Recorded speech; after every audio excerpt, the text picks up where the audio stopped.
Madam, you need to get out of that seat. Now! Rachel Coleman's voice sliced through the cabin like a blade dipped in ice water. Sharp. Final. Designed to humiliate. She towered over the black woman in seat 14C, her blonde hair pulled so tight it seemed to fuel the permanent scowl etched across her face. 22 years of airline service had twisted into pure, unfiltered authority, and today that authority had found its target. The woman in 14C looked up slowly, her brown eyes meeting Rachel's cold blue stare. She was dressed simply in a worn denim jacket over a plain white t-shirt, cheap reading glasses perched on her nose, clutching a paperback romance novel. Everything about her screamed ordinary. Everything about her whispered that she didn't belong in first class.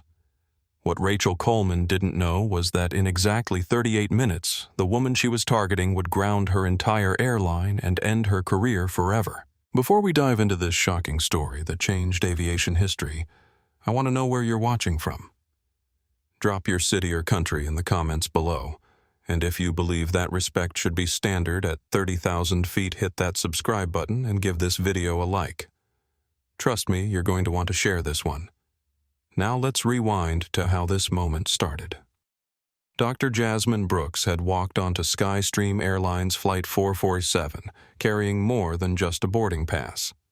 She carried 20 years of aviation expertise, a PhD in aviation safety management, and the federal authority to shut down any airline that failed to meet basic human decency standards. But today, she wasn't Dr. Jasmine Brooks, Senior Inspector with the FAA's National Covert Auditing Division. Today, she was Monica Davis, a nervous librarian from Atlanta flying to Denver to visit her sick aunt. The transformation was perfect. Gone was the confident posture that commanded boardrooms. Gone was the sharp business attire that announced expertise. In its place was uncertainty, hesitation, and the kind of humble presentation that certain people loved to dismiss.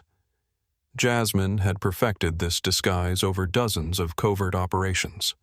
The slightly oversized glasses that made her look studious but harmless.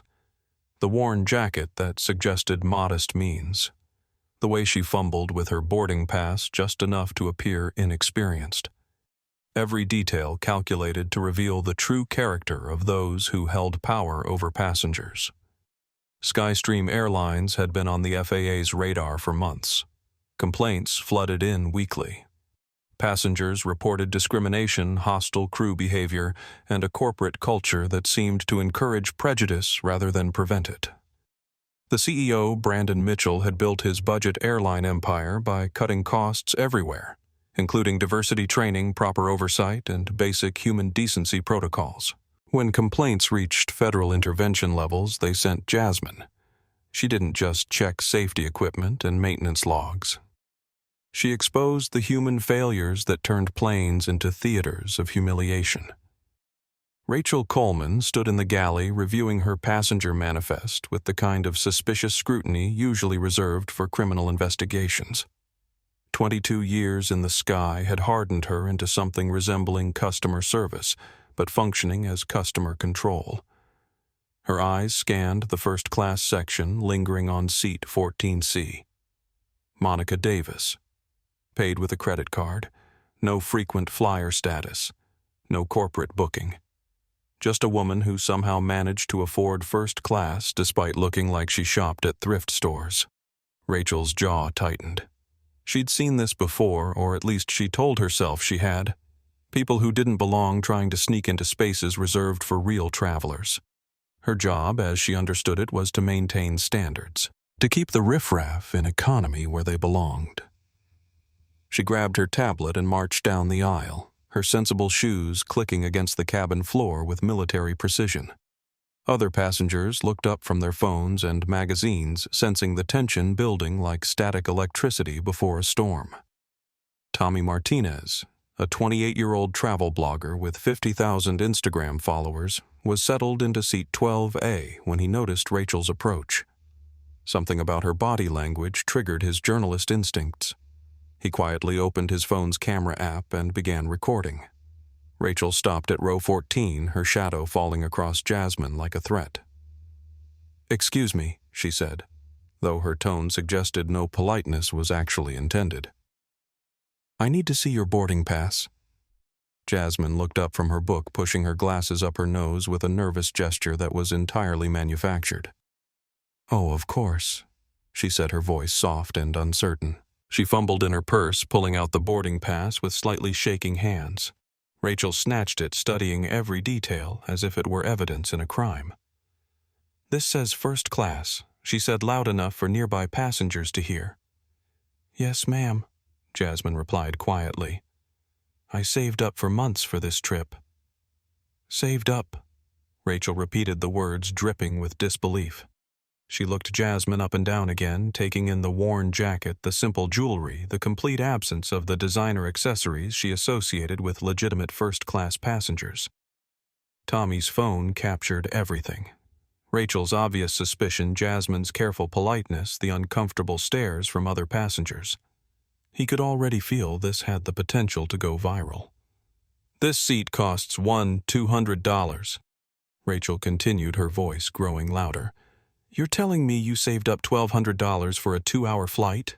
Jasmine nodded, maintaining her nervous librarian persona perfectly. "My aunt is very sick. I wanted to be comfortable for the flight since I'm scared of flying." "Scared of flying?" Rachel scoffed. "Then why didn't you choose a direct flight instead of paying extra for first class?" The question hung in the air like an accusation. Around them, other passengers began to pay attention. A white businessman in 13D lowered his newspaper. A Hispanic family across the aisle turned to watch.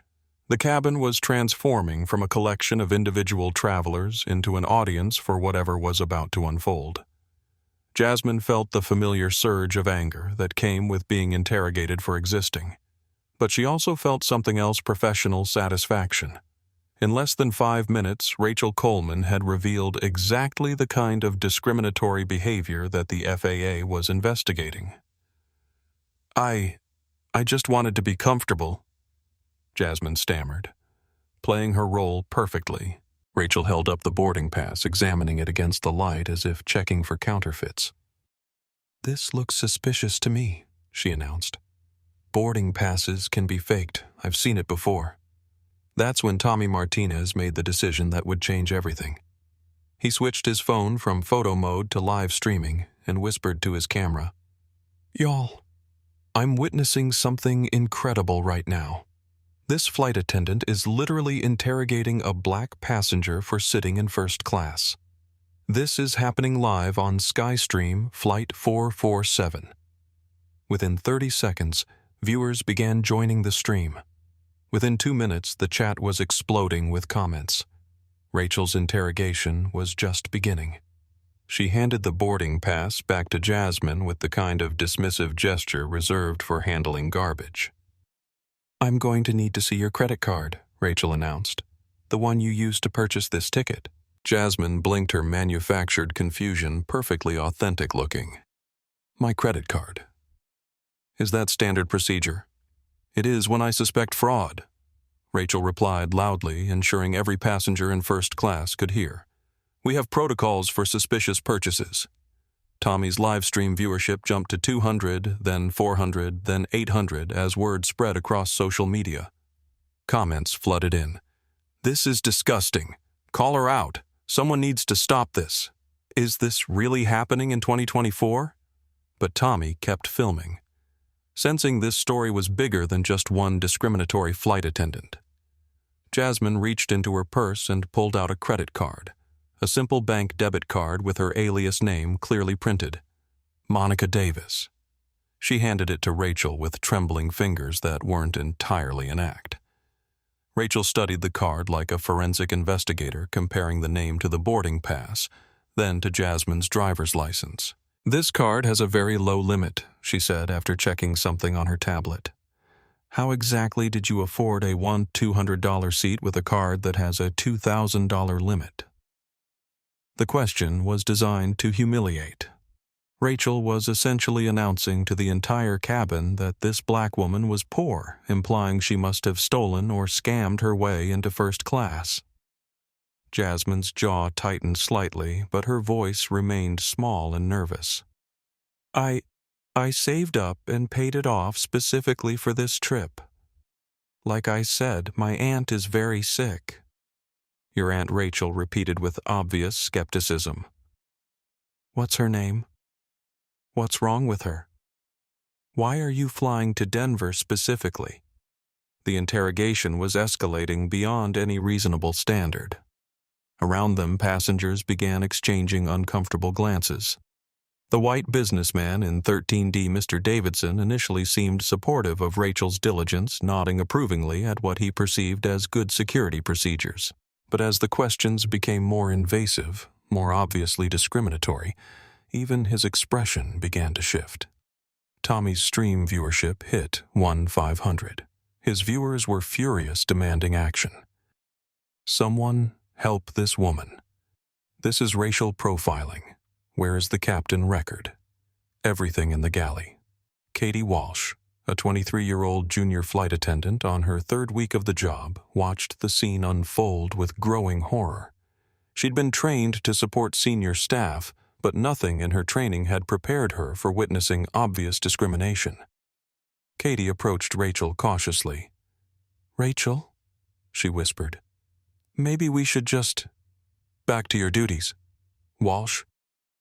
Rachel snapped without taking her eyes off Jasmine. "This is a security matter." Rachel turned back to Jasmine, her voice now loud enough for the entire first-class cabin to hear clearly. "You know what I think? I think you upgraded yourself illegally. I think you're hoping we won't check. I think you're exactly the kind of person who ruins airline travel for legitimate passengers." The words hit the cabin like a physical blow. Several passengers gasped. Others pulled out their phones to record. The Hispanic family across the aisle began speaking rapidly in Spanish, clearly discussing the obvious injustice unfolding before them. Jasmine felt 20 years of professional composure fighting against 20 years of personal experience with exactly this kind of treatment. She remembered being 22, dressed in her best interview suit, being followed around a department store by security. She remembered being 28, pulled over for driving suspiciously in her own neighborhood. She remembered being 35, questioned about whether she really belonged at a medical conference where she was the keynote speaker. But this time was different. This time she had the power to do something about it. "Ma'am," Jasmine said quietly, "I've shown you everything you've asked for. My boarding pass is legitimate. My payment is legitimate.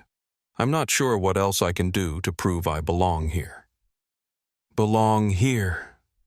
Rachel laughed, the sound sharp and cruel. "Honey, belonging here isn't about what you can prove. It's about what you are." The mask was off. The discrimination was naked, obvious, impossible to deny. Tommy's live stream exploded past 3,000 viewers. Comments were coming so fast he could barely read them. "OMG, this flight attendant is racist AF. Someone call the news. This is going viral. Hashtag Skystream447, justice for this woman." But Rachel wasn't done. She grabbed Jasmine's carry-on bag from the overhead compartment and set it in the aisle. "I need to inspect this as well," she announced. "Security protocols. You can't search her bag," called out a passenger from row 16. "This is harassment." Rachel whipped around her face, flushed with authority and anger. "I am the senior flight attendant on this aircraft. I determine what constitutes a security risk. Anyone who interferes will be removed from this flight." The threat hung in the air like smoke. Passengers looked around nervously, wanting to help, but afraid of being ejected from the plane. Jasmine watched Rachel paw through her carefully prepared belongings. The romance novel, anxiety, medication tissues, breath mints, a small notebook for travel memories, and other items designed to support her librarian cover story. Rachel held up the notebook suspiciously. "What's this for?" "I like to write about my travels," Jasmine replied. "For my blog?" "Your blog," Rachel said mockingly. "What's it called? How to scam your way into first class." The cruelty was breathtaking. Even Mr. Davidson in 13D was now shaking his head in disapproval. What had started as apparent security diligence had revealed itself as pure ugly prejudice. Katie Walsh couldn't stay silent anymore. "Rachel, this isn't right," she said, her young voice carrying clearly through the cabin. "She's done nothing wrong." Rachel turned on her junior colleague with venomous authority. "Walsh, you are one comment away from being written up. Return to your duties immediately." But Katie didn't move. She looked at Jasmine, then at the passengers, recording everything, then back at Rachel. "No," she said quietly but firmly. "I won't be part of this." The word no hung in the air like a bell that couldn't be unrung. Rachel Coleman's face went through a spectrum of emotions in the span of 3 seconds. Surprise at being defied by a junior employee. Rage at the public challenge to her authority. And beneath it all, a flicker of fear that maybe, just maybe, she had gone too far. But instead of backing down, she doubled down. "Ladies and gentlemen," Rachel announced, her voice carrying throughout the first-class cabin and into the rows beyond, "we have a passenger who has been unable to verify her ticket purchase and who is now causing a disturbance. For the safety and comfort of all passengers, I am implementing additional security protocols." Tommy's live stream was approaching 5,000 viewers. The hashtag SkyStream447 was beginning to trend on Twitter. Comments flooded in from people sharing their own stories of airline discrimination, expressing outrage and demanding justice. Jasmine sat perfectly still, her hands folded in her lap, watching Rachel dig herself deeper into a federal case that would ultimately destroy her career. Every word, every action, every discriminatory decision was being documented not just by Tommy's live stream, but by Jasmine's trained investigative mind. "What security protocols?" asked Mr. Davidson from 13D, his business newspaper folded in his lap. Even he was beginning to understand that what he was witnessing had nothing to do with security and everything to do with prejudice. "I am contacting the cockpit to request law enforcement meet this aircraft upon arrival," Rachel announced. "This passenger has failed to adequately verify her presence in first class and has become argumentative when asked to comply with standard procedures." "Standard procedures," Tommy said loudly, still streaming. "Lady, I fly 200,000 miles a year, and I've never seen anyone interrogated like this for sitting in their assigned seat." Rachel whirled toward Tommy, her eyes blazing. "Sir, you are interfering with airline operations. I suggest you put away that phone and mind your own business." "This is my business," Tommy replied, holding his phone steady. "I'm documenting discrimination happening in real time. And so are about 6,000 other people watching live right now." The number hit Rachel like a physical blow. 6,000 people were watching her, recording her, judging her. But instead of recognizing the magnitude of her mistake, Rachel's pride and prejudice drove her forward. "Flight attendant to cockpit," she said into her communication device. "We have a code yellow in first class, requesting captain's assistance with an uncooperative passenger." Code yellow was airline terminology for a potentially dangerous passenger situation. It was supposed to be reserved for people who were drunk, violent, or threatening. Jasmine had done nothing but sit quietly in her assigned seat and answer invasive questions with polite patience. From the cockpit, Captain Luis Rodriguez heard the call with immediate concern. A 15-year veteran with an impeccable safety record, Rodriguez prided himself on running a professional operation, but he also knew Rachel Coleman's reputation for being thorough with certain passengers. "Copy that." Rachel came the captain's voice over the intercom. "What's the nature of the disturbance? Passenger in 14C claims to have purchased first-class ticket but cannot adequately verify purchase. Passenger became defensive when asked for additional documentation. Requesting law enforcement meet aircraft upon arrival." Tommy's live stream viewers could hear every word through the cabin speakers. The comments exploded. She's literally lying. The passenger has been completely calm. This flight attendant is making stuff up. Someone needs to call the FAA.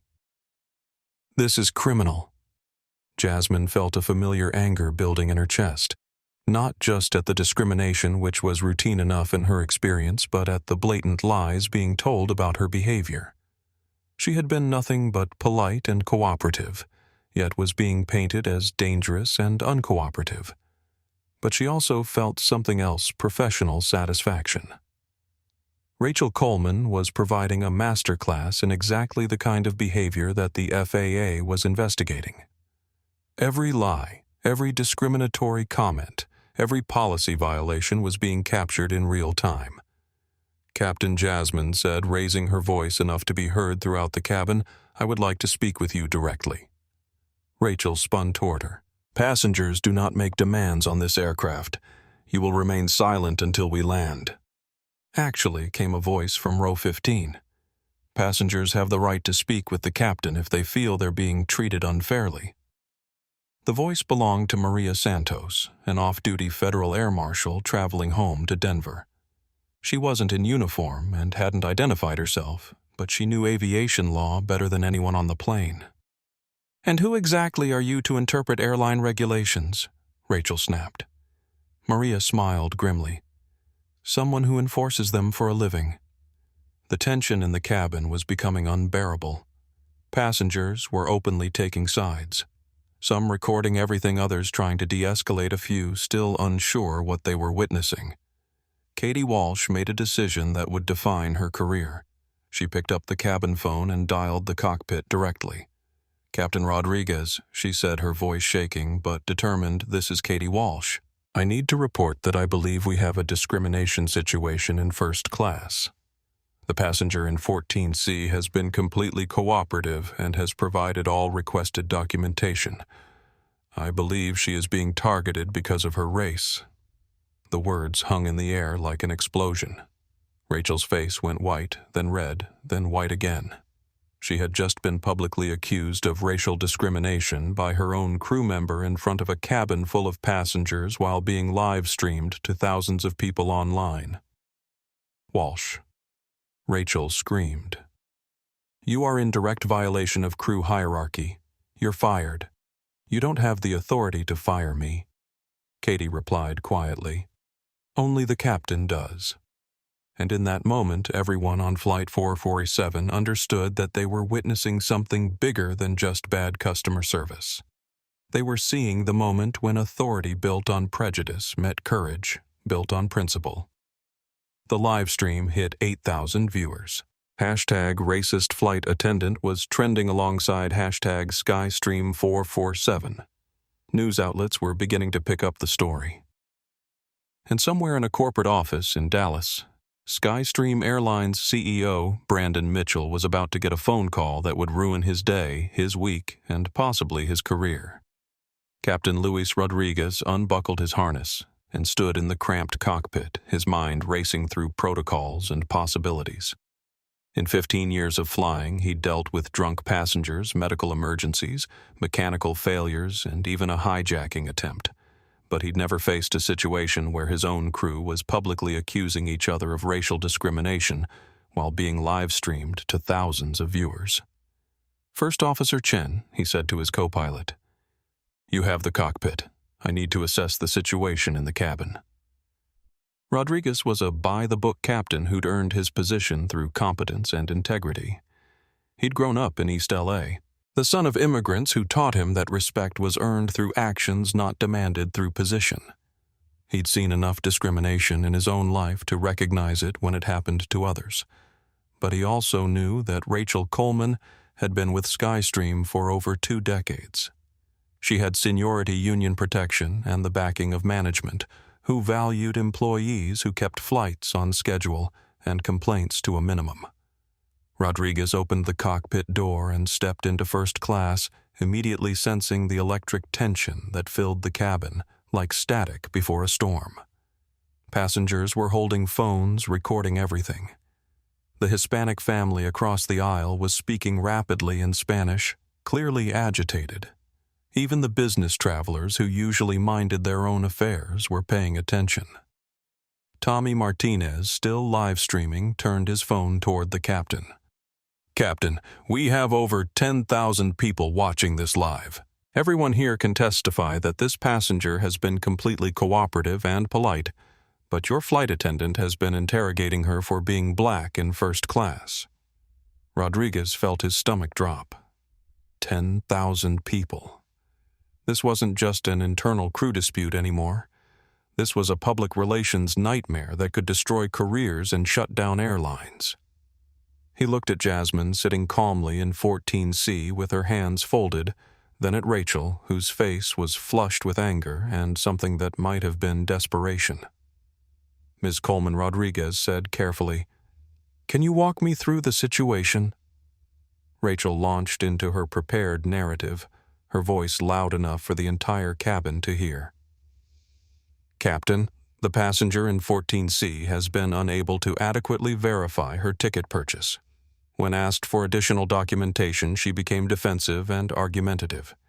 She has been disruptive to other passengers, and I believe she represents a security risk." "That's a complete lie," Tommy said, his phone still recording. "Everyone here witnessed her being polite and cooperative while this flight attendant interrogated her about her race, her finances, and her family." "Sir, please lower your voice," Rodriguez said diplomatically, though he was beginning to understand the magnitude of what was happening. Katie Walsh stepped forward, her young face pale but determined. "Captain, I need to file an official report. I witnessed Ms. Coleman discriminate against the passenger in 14C based on her race. The passenger provided all required documentation, but Ms. Coleman continued to harass her and make discriminatory comments. The accusation hung in the air like smoke." Rodriguez looked around the cabin, seeing passengers nodding in agreement with Katie's assessment. This wasn't a he said, she said situation. This was a he said, she said, and 40 other people said situation. Maria Santos, the off-duty air marshal, spoke up from row 15. "Captain, I'm a federal air marshal. I've been watching this entire situation unfold. In my professional opinion, this passenger has been subjected to discriminatory treatment that violates federal aviation regulations." Rodriguez felt the ground shifting beneath his feet. A federal air marshal was now officially weighing in on the situation. This was no longer just about customer service or crew disputes. This was about federal law. "Ma'am," Rodriguez said to Jasmine, "I apologize for any inconvenience. Can you tell me your version of events?" Jasmine looked up at him with calm, intelligent eyes that seemed to see everything. "Captain, I boarded this aircraft with a valid boarding pass and took my assigned seat. When questioned, I provided my boarding pass, driver's license, and credit card. I answered personal questions about my family, my finances, and my travel plans. I have been cooperative and polite throughout this interaction." Her voice was steady, professional, and completely credible. Rodriguez could see why passengers were rallying to her defense. "She's lying," Rachel burst out. "She was defensive from the moment I asked her first question. She got angry when I requested additional verification," Rachel Rodriguez said firmly. "I need you to step into the galley with me." As they moved toward the back of First Class, Tommy's live stream captured every moment. The viewer count had climbed past 12,000, and hashtag Skystream447 was trending nationally on Twitter. In the galley, Rodriguez looked at Rachel seriously. "Walk me through your reasoning for questioning this passenger. She doesn't belong in first class," Rachel said, her voice dropping to a whisper. "Look at her clothes, Luis. Look at her bag. That's not a first-class passenger," Rachel Rodriguez said quietly. "Are you hearing yourself right now? You're telling me you profiled a passenger based on her appearance. I'm telling you I used my professional judgment to identify a potential fraud situation," Rachel replied defensively. "I've been doing this for 22 years. I know when something doesn't add up. What doesn't add up? She has a valid boarding pass, valid ID, and the credit card used to purchase the ticket. What exactly is fraudulent about that?" Rachel's mouth opened and closed, but no words came out. because there was no good answer to that question. There was no evidence of fraud, no indication of wrongdoing, no justification for the interrogation, except for the one thing she couldn't say out loud: she believed black people didn't belong in first class.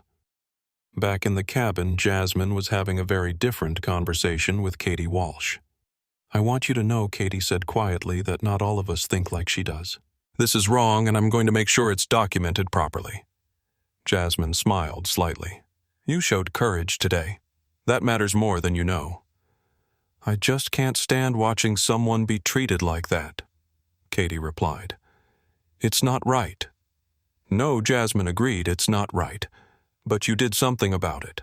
That's what matters." What Katie didn't know was that her courage was being documented in ways she couldn't imagine. Her willingness to stand up to a senior colleague, to risk her own job to defend a stranger, was exactly the kind of behavior that would be remembered when this investigation was complete. As Captain Rodriguez returned from his galley consultation with Rachel, the energy in the cabin had shifted from uncomfortable tension to barely contained outrage. Passengers were no longer just watching. They were participating, speaking up, demanding answers. Tommy's live stream had become a phenomenon. Viewer count approaching 15,000. Comments flooding in faster than anyone could read them. Local news stations in multiple cities were monitoring the stream, preparing their own coverage. "Ladies and gentlemen," Rodriguez announced, his voice carrying the authority of someone who had made a difficult decision. "I want to assure you that Skystream Airlines takes all passenger concerns seriously. We are investigating this situation and will take appropriate action." "What about right now?" called out Mr. Davidson from 13D. "This woman has been humiliated in front of all of us. What are you going to do about it right now?" Rodriguez felt the weight of 40 pairs of eyes on him. The off-duty air marshal was watching. The junior flight attendant was watching. Thousands of people online were watching. And somewhere in corporate headquarters, his bosses were probably watching too. "I am going to personally ensure that all passengers are treated with the dignity and respect they deserve for the remainder of this flight," he said carefully. It was a diplomatic answer that satisfied no one. "That's not enough," said Maria Santos from row 15.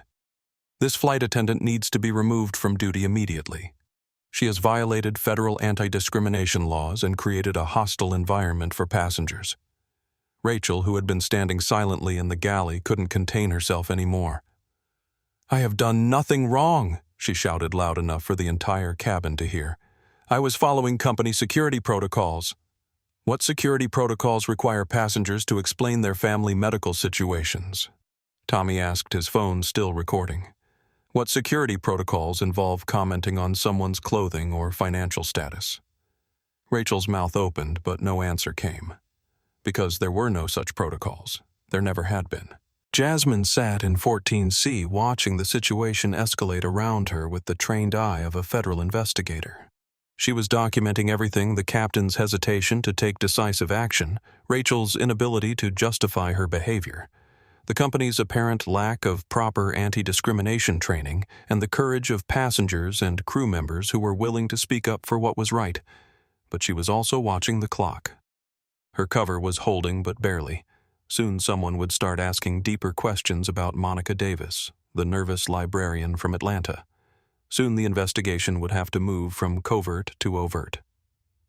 Katie Walsh approached Jasmine's seat, her young face serious. "Ma'am, I want you to know that I've filed an incident report with the captain. Your treatment today was unacceptable, and there will be consequences." "Thank you," Jasmine replied softly. "You risked a lot to stand up for me." Why, Katie thought for a moment. "Because my mom always told me that staying silent makes you part of the problem. And this," she gestured around the cabin, "this is definitely a problem." From the galley, Rachel was making one final play for authority. She picked up the cabin phone and dialed a number that would change everything. "Skystream Corporate. This is Flight 447, she said, her voice carrying clearly through the cabin. "I need to speak with CEO Mitchell immediately. We have a situation." Tommy's chat exploded. "She's calling the CEO. This is about to get crazy." CEO needs to fire her now. Justice for 14C. Within 30 seconds, the phone rang back. Rachel answered on speaker, apparently not realizing that the entire first-class cabin could hear both sides of the conversation. Coleman, this is Brandon Mitchell. What's the situation? Mr. Mitchell, we have a disruptive passenger in first class who has been unable to adequately verify her ticket purchase. The situation has escalated, and I'm requesting permission to have her removed upon landing. There was a pause. Then Mitchell's voice came through the speakers. Coleman, I'm watching a live stream of your flight right now. It has 18,000 viewers, and it's trending on Twitter. From what I can see, you've been harassing a passenger for sitting in her assigned seat. Is that accurate? Rachel's face went white. The CEO was watching. The CEO knew. The CEO was not supporting her. Sir, I was following security protocols. What security protocols? Coleman, I want you to tell me exactly which company policy authorizes you to interrogate passengers about their financial status or comment on their clothing. The silence stretched for 10 seconds. 15. 20. Coleman, are you there? Yes, sir. Answer the question. Which policy I was using my professional judgment to assess a potential fraud situation. Based on what evidence? Another long silence. Coleman, you are relieved of duty effective immediately. Report to Captain Rodriguez, who will escort you to a passenger seat for the remainder of the flight. When we land, you will report to corporate headquarters for a disciplinary hearing. The words hit the cabin like a thunderclap. Rachel Coleman, who had strutted around the aircraft like an absolute authority just minutes before, had been publicly fired by the CEO of the airline. Tommy's live stream exploded past 20,000 viewers. The chat was moving so fast it was impossible to read individual comments, but the overall sentiment was clear justice was being served. Rachel looked around the cabin, seeing faces that ranged from satisfaction to pity to outright hostility. 22 years of airline service had ended with a phone call that everyone could hear. Ms. Coleman, Captain Rodriguez said gently, "Please take seat 16F for the remainder of the flight." As Rachel walked down the aisle toward the back of first class, passing the woman she had tried to humiliate, Jasmine looked up and made eye contact. Rachel, Jasmine said quietly, her voice carrying just far enough for nearby passengers to hear, "You had the power to make this flight better for everyone. Instead, you chose to use that power to hurt someone. That choice was yours, and these consequences are yours too." Rachel's step faltered. She wanted to respond, to defend herself, to explain that she was just doing her job, but she couldn't find the words. Because deep down she knew Jasmine was right. As the disgraced flight attendant settled into her passenger seat, Flight 447 continued toward Denver. But everyone on board understood that something fundamental had changed. They had witnessed discrimination in real time. They had seen ordinary people find the courage to speak up. They had watched authority built on prejudice crumble when confronted with basic human decency. What they didn't know was that the woman in 14C had the power to do much more than end one flight attendant's career. She had the power to ground an entire airline, and she was about to use it. The aftermath of Rachel Coleman's termination should have brought peace to Flight 447. Instead, it brought something far more dangerous, a wounded animal's last desperate attack. From her seat in 16F, Rachel stewed in humiliation and rage. 22 years of service ended with a public firing that 20,000 people had witnessed live. Her career was over. Her reputation destroyed, all because she had tried to maintain standards. All because she had questioned someone who clearly didn't belong. In Rachel's mind, none of this was her fault. It was all the fault of the woman in 14C who had somehow manipulated the situation to make herself look like a victim. Tommy Martinez's live stream had become the most watched aviation incident in social media history. The viewer count had stabilized around 25,000, with people tuning in from around the world. The hashtags, #SkyStream447 and #RacistFlightAttendant, were trending globally, and news organizations were scrambling to get their own crews to Denver International Airport. But Rachel wasn't done fighting. She pulled out her personal phone and began typing furiously, crafting a narrative that would save her reputation and destroy the woman who had humiliated her. Her fingers moved across the screen with desperate precision, composing posts across multiple social media platforms. Forced to question suspicious passenger after fraudulent documentation, she typed on Facebook, "Targeted by liberal mob for doing my job. 22 years of service destroyed by political correctness." On Twitter, airline throws dedicated employee under the bus to appease mob. Passenger couldn't verify legitimate purchase. Security protocols exist for a reason. On Instagram, she posted a photo of herself in uniform with the caption, "When doing your job becomes a crime. Pray for airline safety when crew members are afraid to ask questions." Within minutes, her posts began gaining traction. Not among the mainstream audience watching Tommy's stream, but among groups that specialized in turning perpetrators into victims. Right-wing blogs picked up her narrative. Conservative social media influencers began amplifying her story. The phrase, "cancel culture strikes again," started trending alongside the original hashtags. In the cabin, Jasmine watched this counter-narrative develop in real time through the comments on Tommy's stream. She had seen this pattern before during other investigations. When caught in obvious wrongdoing, some people doubled down, creating alternate realities where they were the heroes and their victims were the villains. "Check this out." Tommy set his phone, capturing both the cabin and his screen. The flight attendant is now claiming she was fired for asking questions about security. She's saying the passenger couldn't verify her ticket purchase. Passengers around him shook their heads in disbelief. They had witnessed the entire interaction. They knew Rachel's version was a complete fabrication. "That's not what happened," said Maria Santos from row 15. "I'm a federal air marshal, and I can testify that the passenger provided all required documentation immediately when asked. The discrimination was obvious and inexcusable. But Rachel's false narrative was gaining momentum online. Conservative news websites began publishing stories about political correctness destroying airline security. Radio talk show hosts started taking calls from listeners who supported Rachel's right to ask questions. The battle was no longer just happening on Flight 447. It was happening across the entire internet, with two completely different versions of reality competing for dominance. In first class, Jasmine felt a familiar knot form in her stomach. She had dealt with this phenomenon before, the way obvious discrimination could be reframed as reasonable security measures, the way perpetrators could become victims in the span of a few social media posts. But this time was different. This time, everything had been documented in real time by multiple sources. This time, there were dozens of witnesses who couldn't be silenced or discredited. This time, she had the power to do more than just file a report and hope for justice. Katie Walsh approached Jasmine's seat, her young face troubled. "Ms. Davis, I'm seeing some of what she's posting online.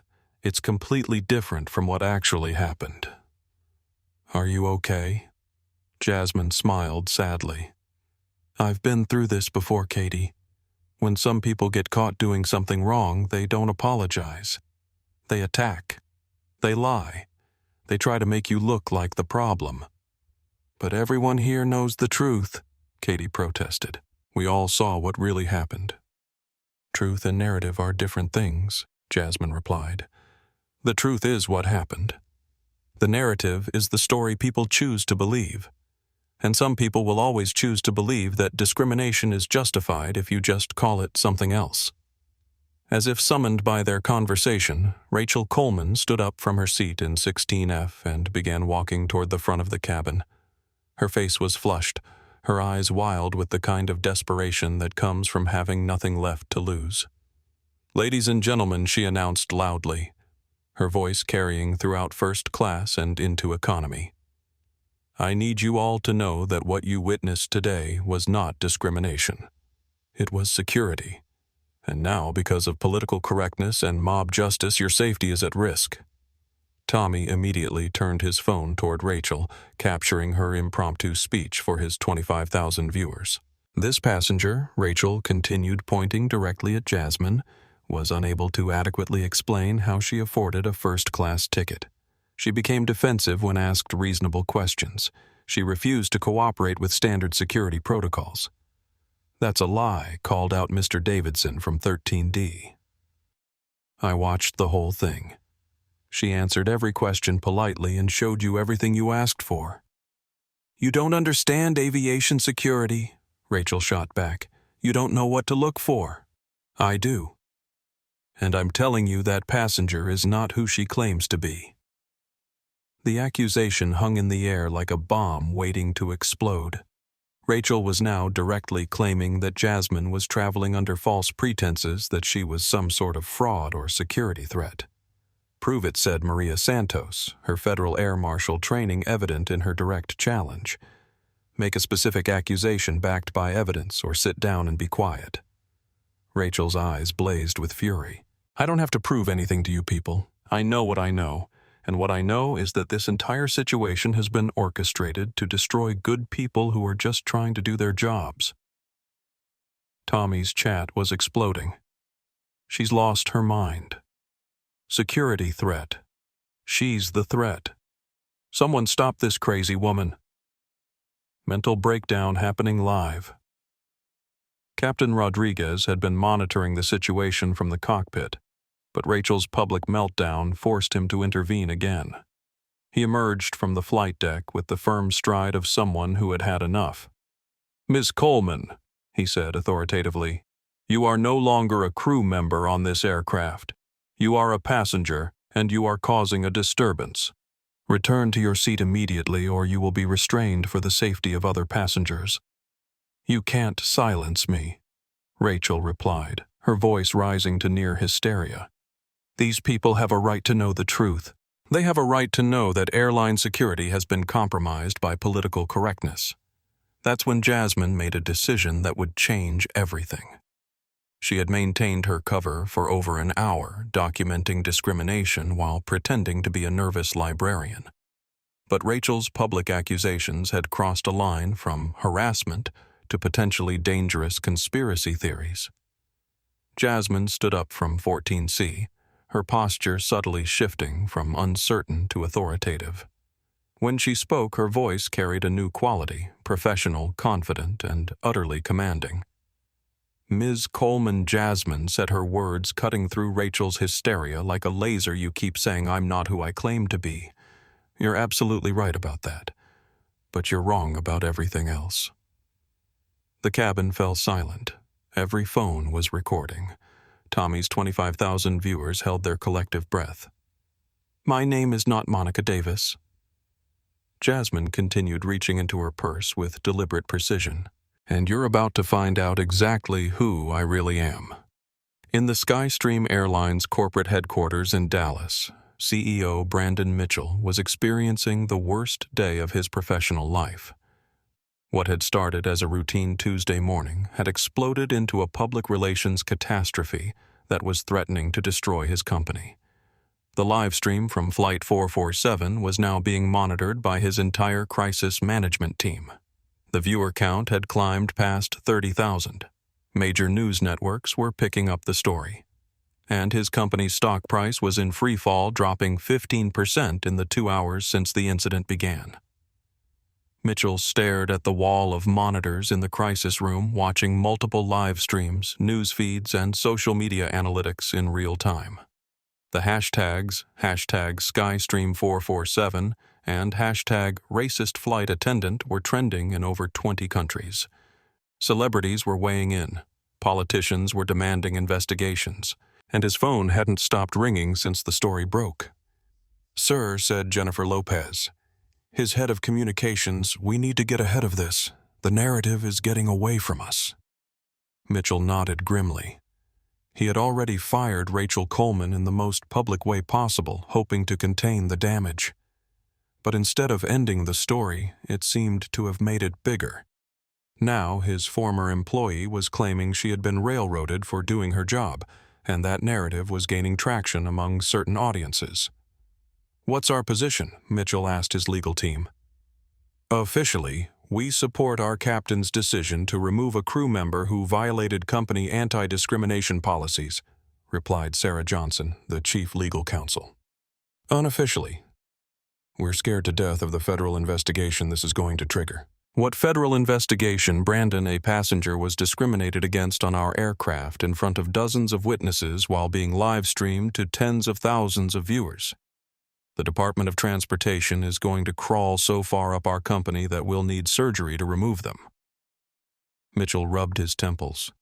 Skystream had built its reputation on being the no-frills efficient airline that got people from point A to point B without the pretense of traditional carriers. They had cut costs everywhere, including diversity training, customer service protocols, and the kind of sensitivity education that prevented incidents like this. Now that cost-cutting was coming back to haunt them. "Get me Captain Rodriguez on the line," Mitchell ordered. "I need to know exactly what's happening on that plane." Within moments, Rodriguez's voice crackled through the conference room speakers. "Captain Rodriguez, this is Brandon Mitchell. I need a full briefing on the situation." "Sir, the situation is under control," Rodriguez replied carefully. "The passenger who was discriminated against has been very gracious. The crew member responsible has been removed from duty. We're maintaining course for Denver. Captain, I'm watching multiple live streams from your aircraft. The former flight attendant is now claiming the passenger is traveling under false pretenses. What's your assessment?" There was a pause. Then Rodriguez's voice more uncertain. "Sir, the passenger has provided all required documentation. Her boarding pass, ID, and credit card all match. I have no reason to believe she's anyone other than who she claims to be." But even as he said it, Rodriguez was beginning to have doubts. There was something about the woman in 14C that didn't quite add up. Her calm under pressure was almost professional. Her questions about airline policies were unusually sophisticated, and the way she had handled the discrimination suggested someone with experience dealing with these situations. On the live stream, Tommy was capturing the tense moment as Jasmine stood in the aisle, having just announced that she wasn't who she claimed to be. Mitchell watched in horror as his crisis situation was about to become something exponentially worse. "Ladies and gentlemen," came Jasmine's voice through the speakers, clearer and more authoritative than she had sounded all day. "My name is Dr. Jasmine Brooks. I am a senior inspector with the Federal Aviation Administration National Covert Auditing Division." The words hit the corporate crisis room like a nuclear bomb. "Holy shit," whispered someone in the back of the room. "Did she just say FAA?" asked another voice. "We're dead," Lopez concluded simply. Mitchell felt the blood drain from his face as the implications crashed over him like a tsunami. The passenger who had been discriminated against wasn't just any passenger. She was a federal aviation inspector, conducting a covert audit of his airline. Rodriguez Mitchell said, his voice barely above a whisper. "Did you copy that?"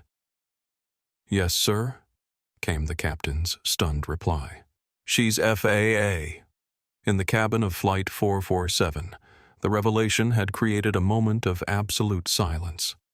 Rachel Coleman, who had been ranting about security threats and false identities, stood frozen as the reality of her situation became clear. She hadn't just discriminated against a passenger. She had discriminated against a federal inspector who had the power to ground the entire airline. Tommy's live stream exploded past 40,000 viewers. The chat was moving so fast it was impossible to read individual comments, but the overall sentiment was clear. This was the moment when karma delivered justice in the most spectacular way possible.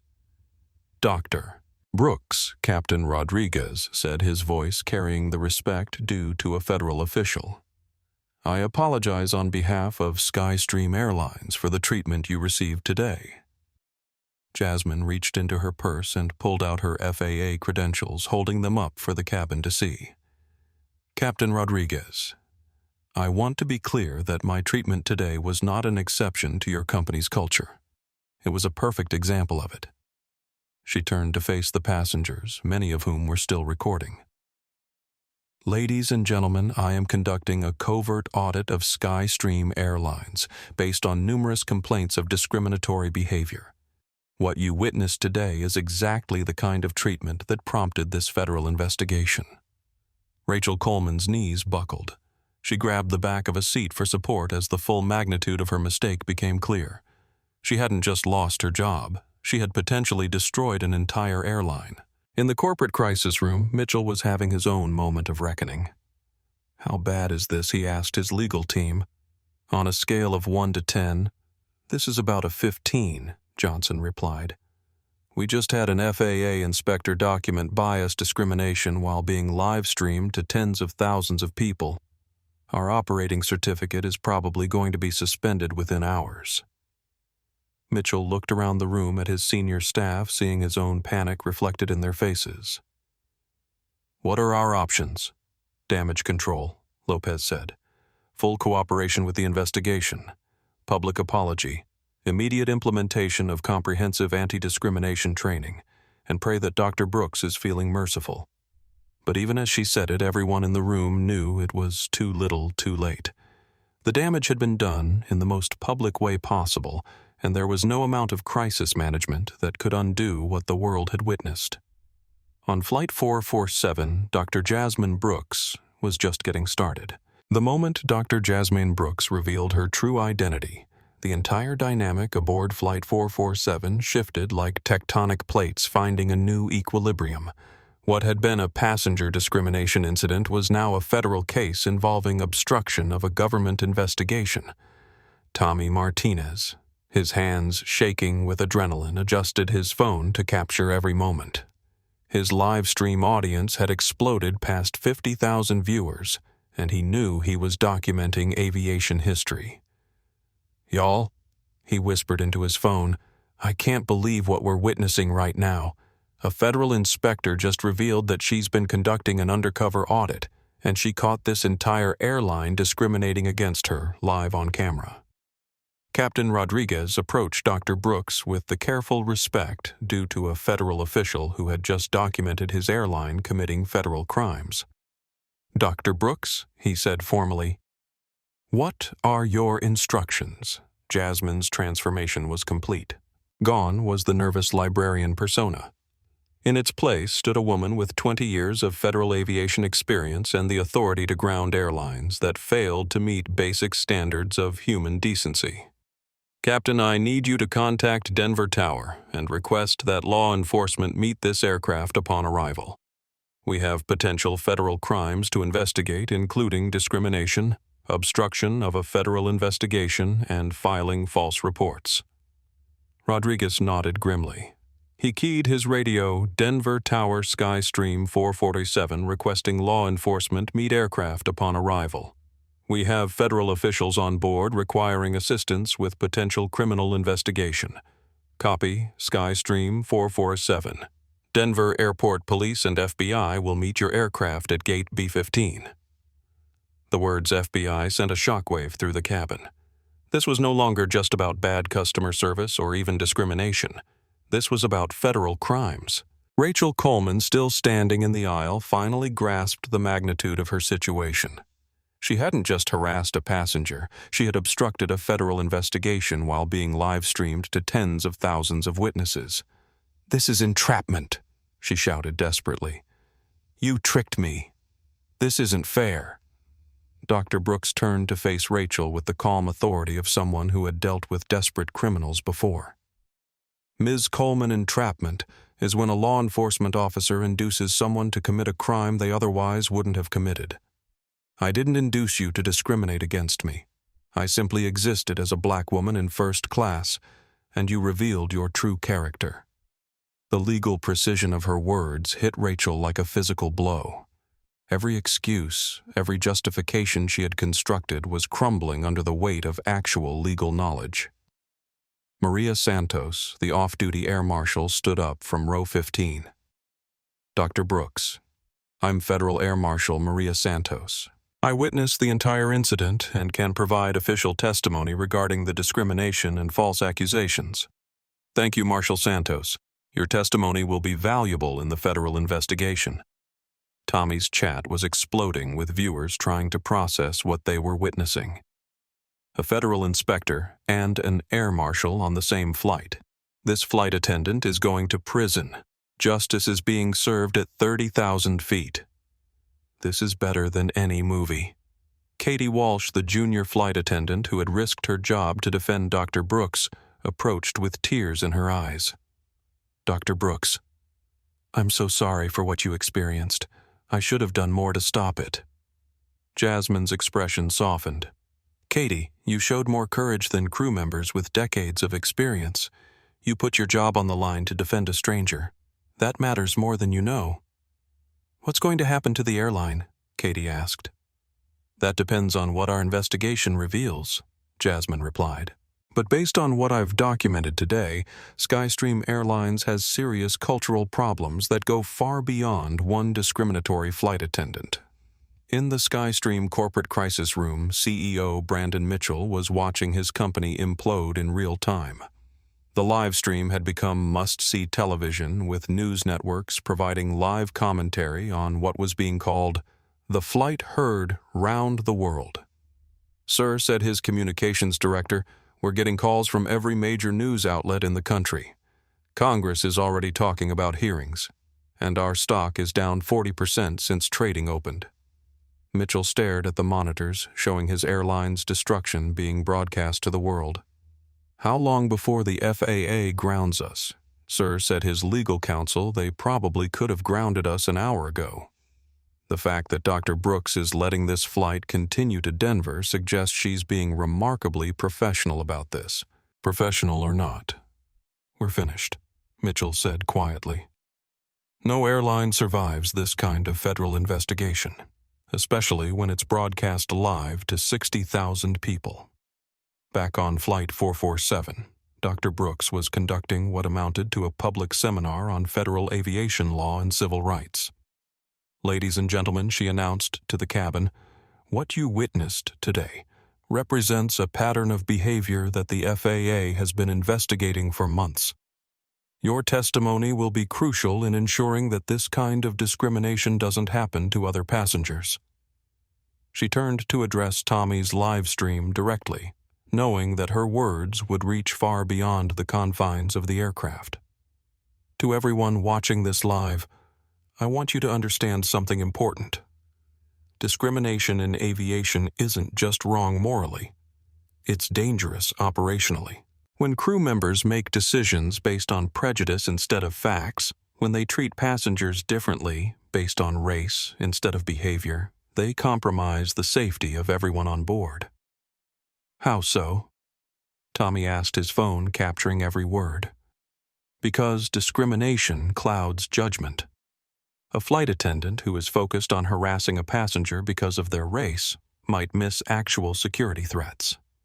A crew member who files false reports destroys the trust and communication necessary for safe operations. Prejudice doesn't just hurt individuals, it undermines the entire system. The explanation was being heard by aviation professionals around the world, many of whom were nodding in recognition of the safety implications they had never considered. Rachel Coleman, listening from her seat in 16F, felt the last of her defenses crumble. Dr. Brooks wasn't just explaining why discrimination was wrong, she was explaining why it was dangerous, and Rachel had demonstrated every single failure mode in front of the largest audience in aviation history. As Flight 447 began its descent into Denver, everyone on board understood that they were about to witness the conclusion of one of the most significant civil rights moments in aviation history. The FBI was waiting. The cameras were rolling, and justice was about to be served. As Flight 447 began its descent into Denver, the weight of what had transpired was settling over the cabin like a heavy blanket. Passengers sat in stunned silence, processing the fact that they had just witnessed a federal inspector document bias discrimination while being live-streamed to what was now approaching 70,000 viewers worldwide. Katie Walsh stood in the galley staring out the small window at the approaching lights of Denver International Airport. In less than 3 weeks on the job, she had gone from serving drinks and checking seatbelts to becoming a key witness in what was shaping up to be the most significant aviation civil rights case in decades. Her phone buzzed with a text from her mother. "Honey, are you okay? You're all over the news. We're so proud of you for standing up for what's right." Katie realized that her decision to challenge Rachel Coleman hadn't just been witnessed by the passengers on Flight 447. It had been seen by tens of thousands of people online, and now news outlets were picking up the story of the young flight attendant who risked her job to defend a stranger. From her seat in 14C, Dr. Jasmine Brooks was conducting what amounted to a mobile federal investigation. She had her notebook out documenting everything: Times quotes, witness names, policy violations. 20 years of federal investigative experience had taught her that cases were won or lost on the quality of documentation, and this case was being documented in real time by multiple sources. Dr. Brooks said, "Maria Santos, the off-duty air marshal. I've been thinking about the broader implications of what we witnessed today. This wasn't just one bad employee. The company policies, the lack of intervention from management. The captain's initial hesitation to act, this suggests institutional failures." Jasmine nodded grimly. "That's exactly what my investigation has been focused on.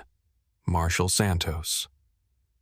Ms. Coleman's behavior was egregious, but it was enabled by a corporate culture that prioritizes compliance over compassion, authority over accountability. Tommy Martinez, still live streaming, overheard the conversation. "Dr.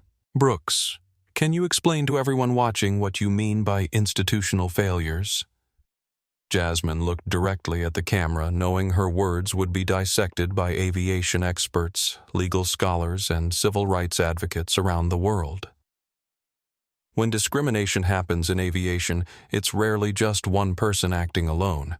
It requires a system that allows bias to flourish. In this case, we saw a senior flight attendant who felt empowered to harass a passenger based on race. We saw a captain who initially hesitated to intervene. We saw company policies that were vague enough to allow discriminatory interpretation. And we saw a corporate culture that had clearly failed to provide adequate training on civil rights and professional behavior. She paused, letting her words sink in for both the cabin and the live stream audience. Most importantly, we saw what happens when discrimination is challenged. Ms. Coleman didn't apologize or reconsider her actions. She doubled down, made false accusations, and attempted to destroy the reputation of the person she had victimized. That's not the behavior of someone who made an honest mistake. That's the behavior of someone who believes discrimination is justified. Rachel Coleman. Listening from 16F felt each word like a physical blow. Dr. Brooks was methodically destroying every justification she had constructed for her behavior. Worse, she was doing it with the calm precision of someone who had spent decades studying exactly this kind of misconduct. Captain Rodriguez's voice came over the intercom. "Ladies and gentlemen, we're beginning our final descent into Denver International Airport. Please return to your seats and prepare for landing." But the real drama wasn't in the descent. It was in what was waiting on the ground. Through the aircraft windows, passengers could see the unusual activity at the airport. Multiple law enforcement vehicles surrounded Gate B-15. News vans lined the perimeter. Television crews had set up positions to capture the aircraft's arrival. "Holy crap," Tommy whispered into his live stream. "There are FBI agents down there? This is really happening." Dr. Brooks stood and addressed the cabin one final time before landing. "Ladies and gentlemen, I want to thank you for your courage today. Many of you spoke up when you saw injustice. You recorded what happened. You refused to let discrimination happen in silence. That courage is going to change how airlines operate." She looked directly at Katie Walsh. "Especially you, Katie. You risked your job to defend a stranger. That's the kind of character that makes aviation safer for everyone." Katie felt tears in her eyes. "I just couldn't watch it happen and do nothing." "That's exactly the right response," Dr. Brooks replied. And it's exactly what was missing from Ms. Coleman's training and from this airline's culture. As the aircraft touched down at Denver International Airport, Tommy's live stream reached its peak. Viewership: 85,000 people watching live as the most documented case of airline discrimination in history came to its conclusion. The wheels touched the runway with the kind of gentle precision that Captain Rodriguez was famous for. But everyone on board knew that this landing was unlike any other in aviation history. FBI agents were waiting. Federal charges were likely.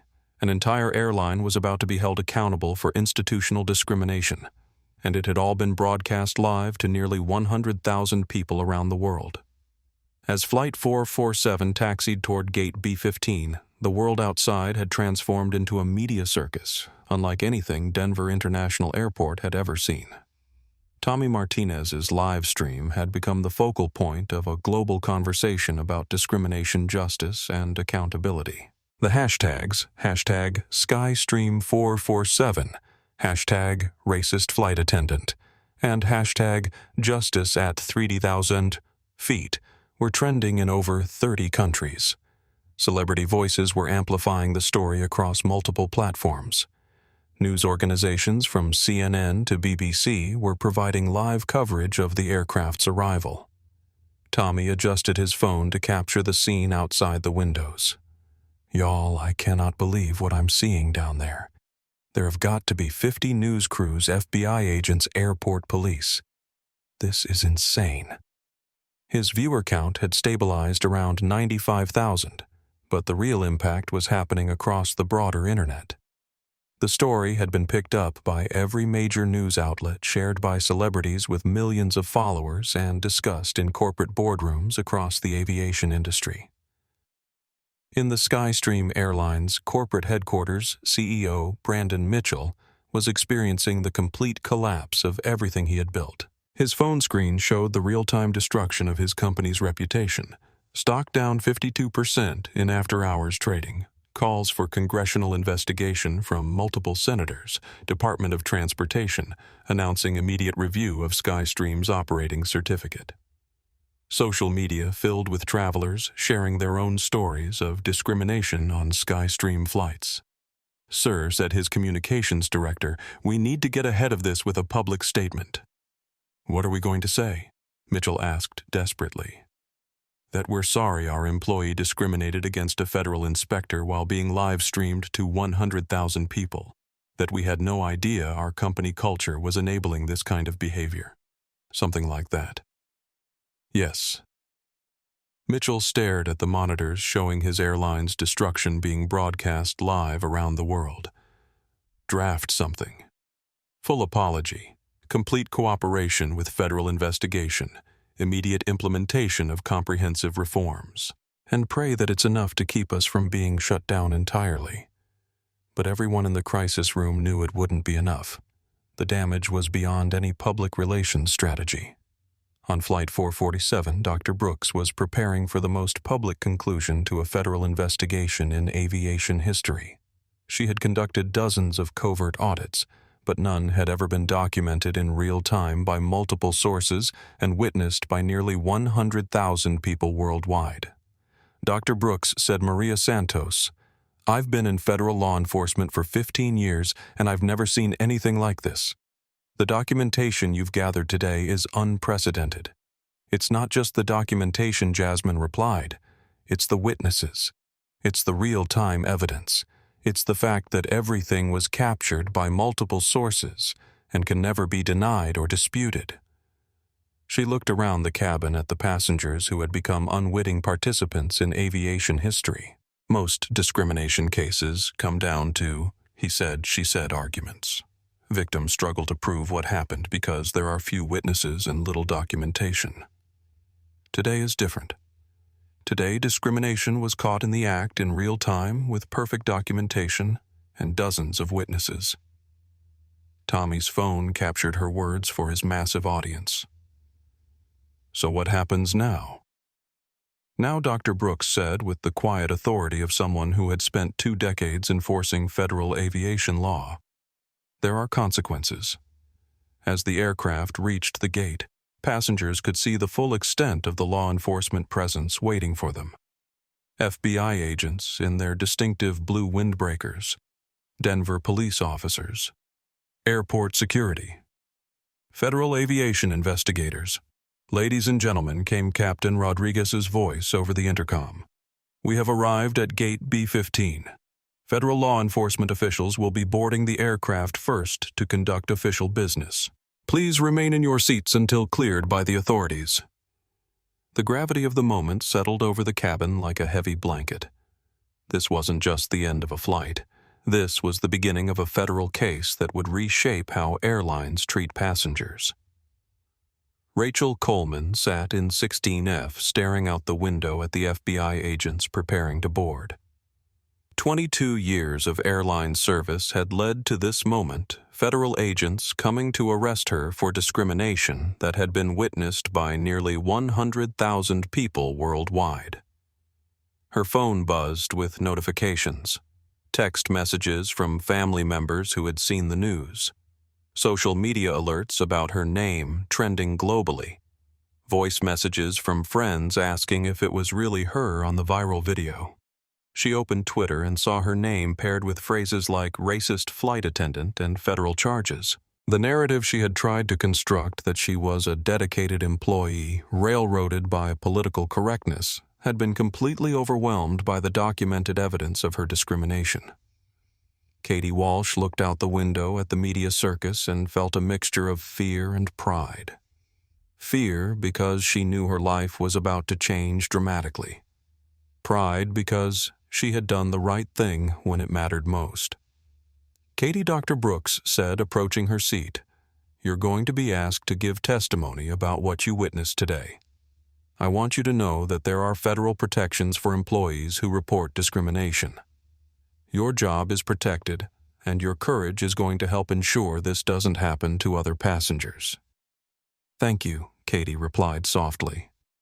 "I'm scared, but I'm glad I spoke up. Being scared is normal. Being brave despite being scared is heroic." As federal agents began boarding the aircraft, Tommy made one final address to his live stream audience. "Y'all, we just witnessed something incredible. We saw discrimination happen in real time. We saw ordinary people find the courage to speak up. We saw a federal inspector reveal institutional problems with airline culture. And we saw justice begin to be served." He paused, looking around the cabin that had become the center of a global conversation about civil rights. This isn't just about one racist flight attendant or one bad airline. This is about all of us. It's about whether we speak up when we see injustice. It's about whether we hold institutions accountable when they fail to treat people with basic dignity. The first FBI agent stepped onto the aircraft badge, clearly visible expression serious and professional. "Ladies and gentlemen," he announced, "I'm Special Agent Robert Chen with the Federal Bureau of Investigation. We're here to conduct interviews regarding potential civil rights violations and obstruction of a federal investigation." The words made it official. This wasn't just a viral video anymore. This was a federal criminal case. And it had all started because a flight attendant looked at a black woman in first class and decided she didn't belong. Special Agent Robert Chen moved through the cabin with the methodical precision of someone who had conducted hundreds of federal investigations. Behind him, 3 additional agents and 2 Denver police officers created an atmosphere of serious law enforcement activity that would have been unthinkable on a routine commercial flight. Tommy Martinez, still live streaming, captured every moment for his audience of nearly 100,000 viewers worldwide. "This is unlike anything I've ever seen in 15 years of travel blogging," he whispered to his camera. "Federal agents are conducting interviews on the aircraft. This discrimination case has become a federal criminal investigation in real time." Agent Chen approached Dr. Brooks first, showing her the respect due to a fellow federal investigator. "Dr. Brooks, I'm Special Agent Chen, FBI Civil Rights Division. We received notification of your investigation from FAA headquarters. Can you brief me on what transpired during this flight? Jasmine handed him her official notebook filled with precise documentation of every discriminatory act, every policy violation, every false accusation made by Rachel Coleman. Agent Chen. I've documented bias discrimination by Skystream Airlines crew members, obstruction of a federal investigation filing of false security reports, and creation of a hostile environment for passengers based on race. Chen reviewed her notes with the trained eye of someone who specialized in civil rights violations. Dr. Brooks. This documentation is extraordinary. The level of detail combined with the video evidence and witness testimony makes this one of the strongest discrimination cases I've encountered. The strength of the case is largely due to the courage of passengers and crew members who spoke up. Jasmine replied, gesturing toward Katie Walsh and the passengers who had defended her. Without their willingness to intervene, this would have been just another buried complaint. Agent Chen turned to address the cabin. Ladies and gentlemen, I need to interview several witnesses to this incident. Your cooperation is appreciated and your testimony will be crucial in ensuring justice is served. He approached Katie Walsh first. Ms. Walsh, I understand you filed an official complaint against your senior colleague. Can you walk me through your observations? Katie's voice was steady despite her obvious nervousness. Agent Chen. I watched Ms. Coleman discriminate against Dr. Brooks from the moment she boarded. She questioned her about things that had nothing to do with security. She made comments about her appearance, her finances, and her family. When I tried to intervene, she threatened my job. Did you observe other passengers being subjected to similar scrutiny? No, sir. She was friendly and accommodating to white passengers, but hostile and suspicious toward Dr. Brooks from the beginning. Agent Chen made notes in his own investigative notebook. The contrast between his professional documentation and Rachel's desperate social media posts was stark. He moved to Maria Santos, the off-duty air marshal. Marshal Santos, from your professional perspective, was the treatment of Dr. Brooks consistent with legitimate security procedures? Absolutely not, Maria replied firmly. Dr. Brooks provided all required documentation immediately when requested. The continued interrogation had no basis in security protocols and was clearly motivated by racial bias. In your professional opinion, did the flight attendant's behavior compromise aircraft security? Yes. When crew members focus on harassing innocent passengers instead of actual security threats, they create dangerous blind spots. Her false accusations and fabricated security reports undermined the trust and communication necessary for safe operations. Tommy captured every word for his massive livestream audience, knowing that this federal investigation was being documented in unprecedented detail. Agent Chen approached Rachel Coleman in 16F, where she sat surrounded by the wreckage of her career and reputation. Ms. Coleman, I'm investigating allegations of civil rights violations and obstruction of a federal investigation. You have the right to remain silent, but I'd like to hear your version of events. Rachel looked up with eyes that showed the strain of watching her entire life collapse in real time. Agent Chen, I was just doing my job. I've been with this airline for 22 years. I've never had any complaints about discrimination, Miss Coleman. We have video evidence of you making discriminatory comments, filing false security reports, and continuing to harass Dr. Brooks after she provided all requested documentation. How do you explain these actions?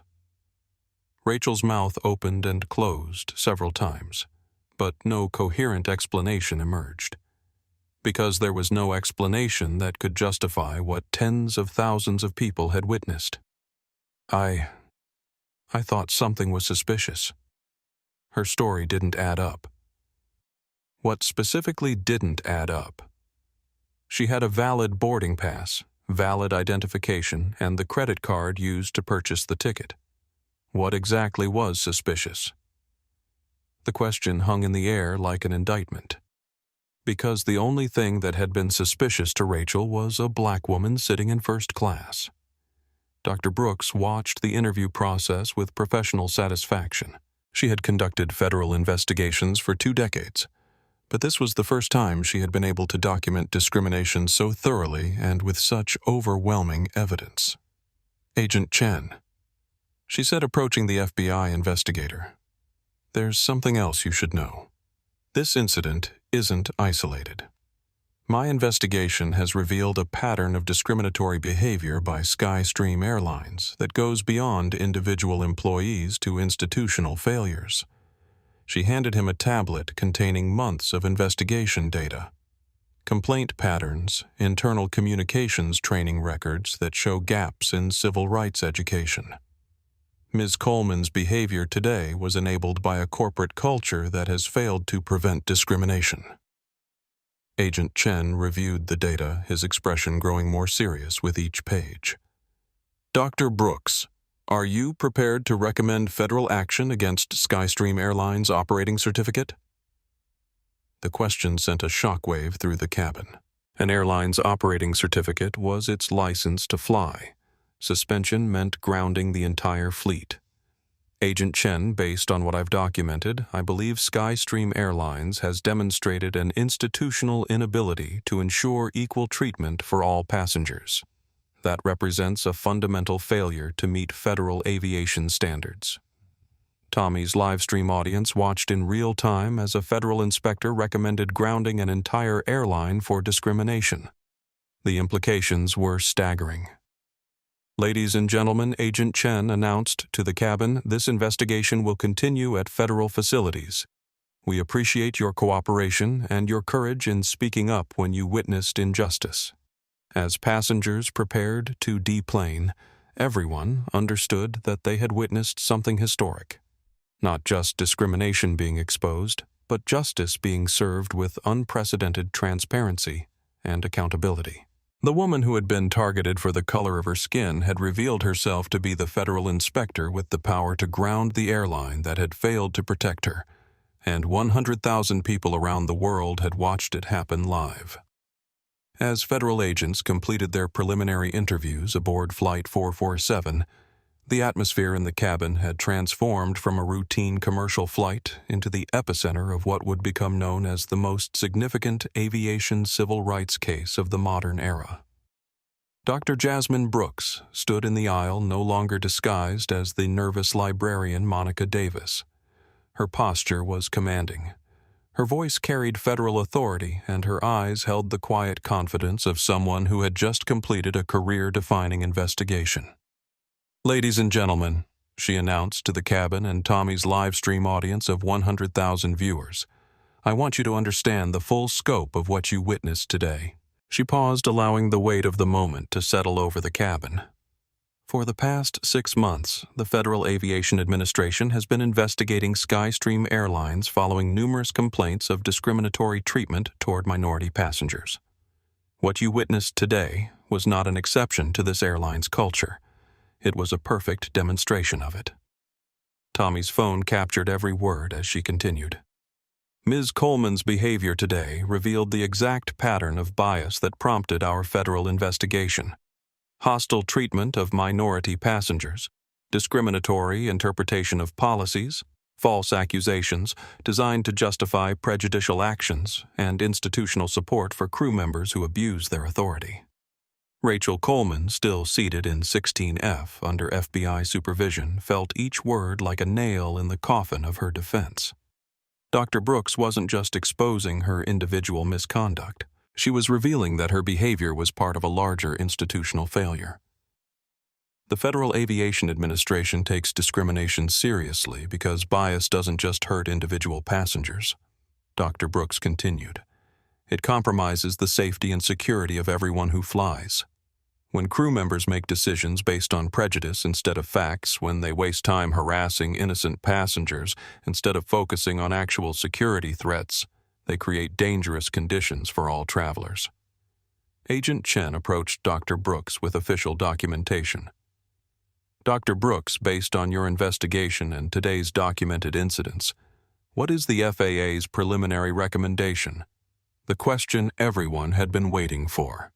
The federal inspector with the power to ground airlines was about to announce her decision. Agent Chen, based on 6 months of investigation culminating in today's documented bias discrimination, I am recommending immediate suspension of Skystream Airlines' operating certificate pending a comprehensive review of their policies, training, and corporate culture. The words hit the cabin like a physical force. She was grounding the entire airline. Tommy's live stream chat exploded. She's shutting down the whole airline. Justice is served. This is history happening live, 100% deserved. But Dr. Brooks wasn't finished. Furthermore, I am recommending federal investigation into potential civil rights violations by Skystream management, bias discrimination in hiring and training practices, and willful failure to comply with federal anti-discrimination regulations. She turned to address Tommy's camera directly, knowing her words would reach far beyond the confines of Flight 447. To everyone watching this live, I want you to understand something crucial. Civil rights in aviation aren't just about individual comfort. They're about creating a culture where every passenger is treated with dignity, where crew members focus on safety instead of bias, and where airlines understand that discrimination isn't just morally wrong, it's operationally dangerous. Captain Rodriguez, who had been quietly observing the federal investigation, approached Dr. Brooks with obvious remorse. Dr. Brooks, on behalf of Skystream Airlines. I apologize for your treatment today. As captain of this aircraft, I should have intervened immediately and decisively. Jasmine looked at him with understanding rather than anger. Captain Rodriguez, your hesitation is exactly why institutional change is necessary. You're a good pilot and a decent person, but you operate within a system that hasn't properly equipped you to handle discrimination when you see it. What could I have done differently? You could have immediately removed Ms. Coleman from duty the moment she began harassing a passenger without cause. You could have documented her behavior officially, rather than hoping the situation would resolve itself. You could have protected your passenger from discrimination instead of protecting your crew member from consequences. Rodriguez nodded grimly. You're absolutely right. I failed in my duty to ensure all passengers were treated equally. Katie Walsh approached Dr. Brooks with tears in her eyes. Dr. Brooks, will I still have a job after all this? Jasmine smiled warmly. Katie, you're exactly the kind of crew member that aviation needs. You spoke up when you saw injustice. You put passengers' welfare ahead of crew hierarchy. Airlines that value integrity will be fighting to hire you, but Skystream is being shut down. Skystream's current management has demonstrated an inability to prevent discrimination, but the aviation industry needs people like you, people with the courage to do what's right even when it's difficult. Agent Chen concluded his preliminary investigation with an announcement that would reshape airline industry practices. Based on the evidence documented today, the FBI will be filing federal charges related to civil rights violations, obstruction of justice, and filing false reports. This investigation will serve as a model for how discrimination in aviation will be prosecuted going forward. He looked around the cabin at the passengers who had witnessed history. Your courage in speaking up and documenting this incident has ensured that justice will be served and that meaningful change will occur. You should be proud of what you accomplished today. As passengers prepared to deplane, they understood that they weren't just ending a flight.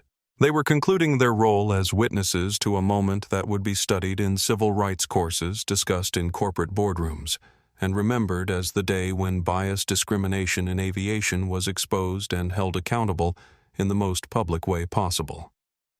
Tommy Martinez addressed his audience one final time before ending his historic live stream. Y'all, we just witnessed something that will change aviation forever. We saw discrimination exposed in real time. We saw ordinary people find extraordinary courage. And we saw a federal inspector deliver justice at 30,000 feet. He paused, looking around the cabin that had become famous worldwide. Remember this moment. Remember that staying silent makes you part of the problem. Remember that speaking up changes everything. And remember that justice, when it finally arrives, is beautiful to witness. As the passengers of Flight 447 prepared to deplane Dr. Sar, Jasmine Brooks was just beginning to exercise the full scope of her federal authority. What had started as a covert audit was about to become the most comprehensive airline investigation in Federal Aviation Administration history. Agent Chen received a priority message on his secure communication device and approached Dr. Brooks with an expression that conveyed the gravity of what was about to unfold. Dr. Brooks, I've just received confirmation from FAA headquarters and the Department of Transportation. You have full authorization to implement immediate action regarding SkyStream Airlines' operating status. Tommy Martinez, who had been preparing to end his live stream, immediately repositioned his phone to capture what he sensed would be the climactic moment of an already historic event. "Wait, y'all," he whispered to his audience of 95,000 viewers. "Something big is happening. The FBI agent just got some kind of official authorization." Dr. Brooks nodded to Agent Chen and addressed the cabin with the full authority of the federal government behind her words. "Ladies and gentlemen, I have just received authorization from Washington, D.C. to exercise emergency powers under Title 14 of the Federal Aviation Regulations." She paused, letting the significance of her words register with both the passengers and the live stream audience. "Effective immediately, I am issuing an emergency order of suspension for SkyStream Airlines operating certificate. All SkyStream aircraft currently in the air will be directed to land at the nearest suitable airport. All SkyStream flights scheduled for departure are hereby canceled. The airline is grounded pending a comprehensive federal investigation." The words hit the cabin like a thunderclap. She was shutting down an entire airline while being watched by nearly 100,000 people worldwide. Tommy's live stream chat exploded. "She just grounded an entire airline live. This is unprecedented. Sis. Justice served in real time. Airlines everywhere are watching this." But Dr. Brooks wasn't finished exercising her authority.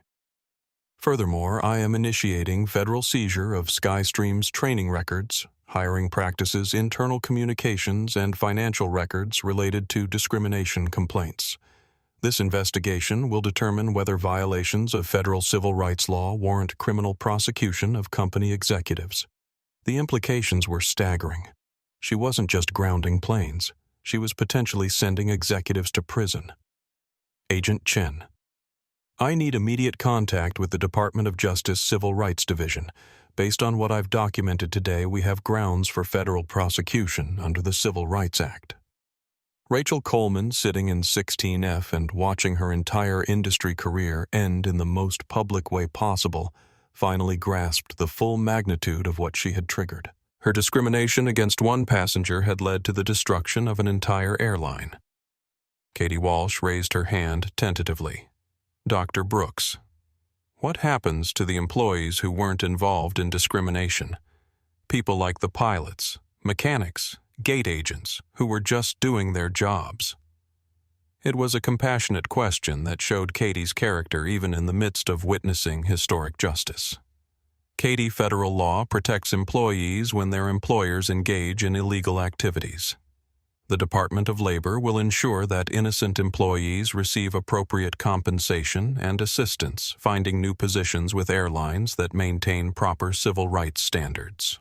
She looked around the cabin at the passengers who had become unwitting participants in aviation history. I also want you to know that your testimony today will be used to establish new industry-wide standards for preventing discrimination. Your courage to speak up will protect future passengers who might otherwise face the same treatment. Agent Chen received another priority communication and approached Dr. Brooks with update information. Dr. Brooks, I have confirmation that all SkyStream flights have been notified of the grounding order. Currently, 47 aircraft are being diverted to emergency landings.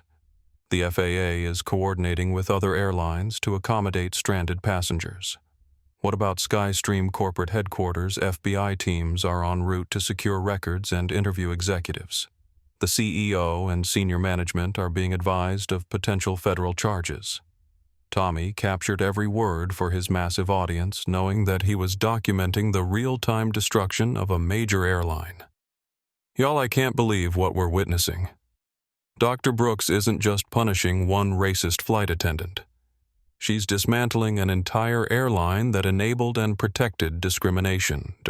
Brooks turned to address Tommy's camera directly, knowing that her words would be heard by aviation executives around the world. To airline management watching this live broadcast, understand that the Federal Aviation Administration will no longer tolerate bias discrimination. We have the authority to ground airlines, prosecute executives, and seize corporate assets. The era of treating civil rights violations as minor customer service issues is over. Her message was clear and unmistakable. Airlines that failed to prevent discrimination would face federal consequences that could destroy their companies. Captain Rodriguez, who had watched his airline collapse around him, approached Dr. Brooks with obvious distress.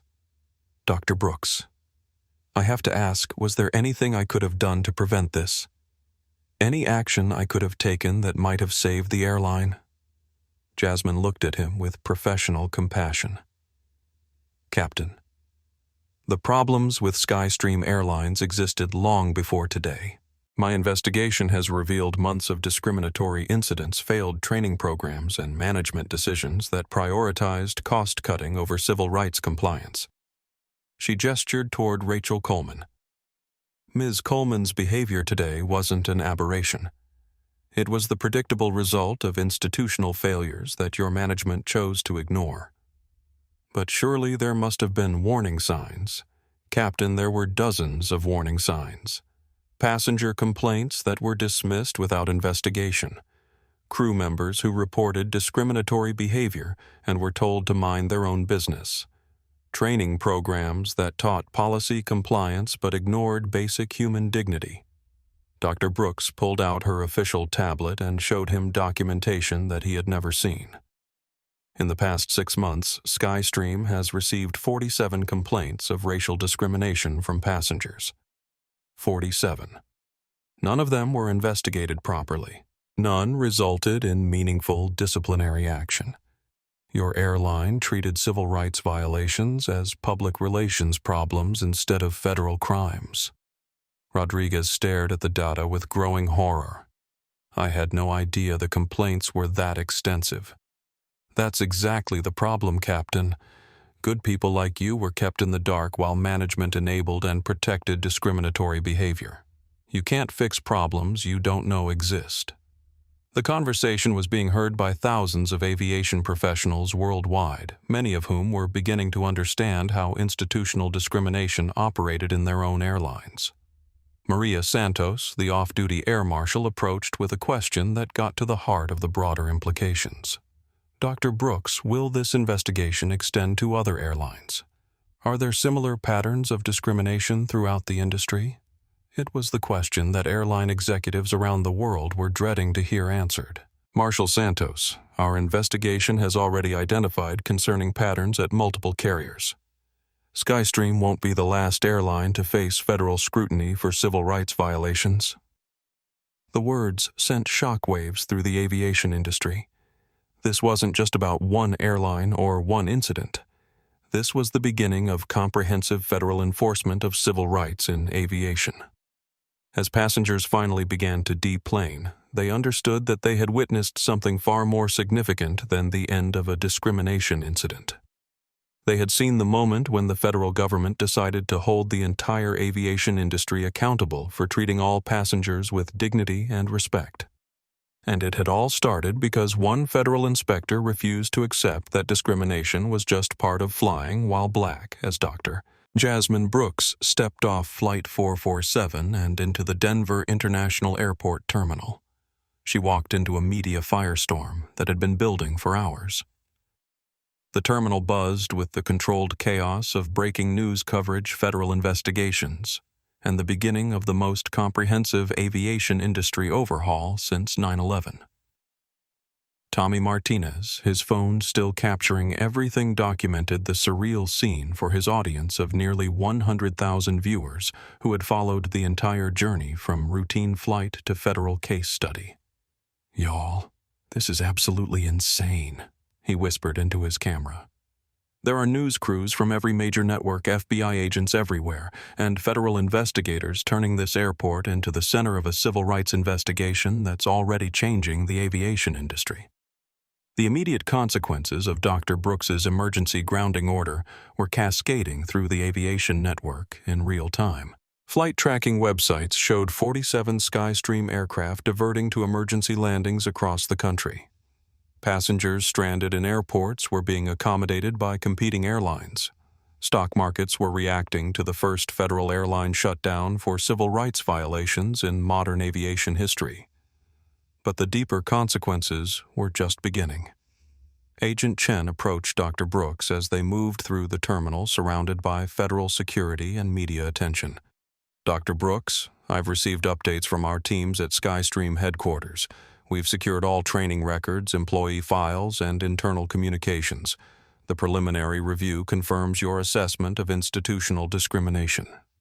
"What specific evidence have they found?" "Internal emails discussing passenger profiling strategies, training materials that contain coded language about certain types of travelers, complaint records that show a pattern of dismissing discrimination allegations without investigation." Dr. Brooks nodded grimly. "Agent Chen, those documents will demonstrate that today's incident wasn't isolated misconduct. It was the predictable result of company policies that encouraged and protected discriminatory behavior." Tommy's live stream captured their conversation as they walked, providing real-time documentation of how federal civil rights investigations operated. Behind them, Rachel Coleman was being escorted by federal marshals, her once authoritative uniform now a symbol of fallen prejudice.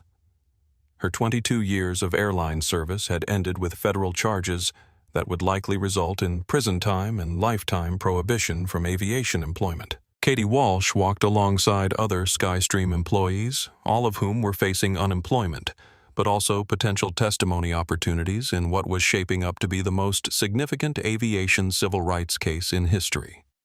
"Katie," Dr. Brooks said, pausing in her progress through the terminal, "I want you to know that federal law protects employees who report discrimination.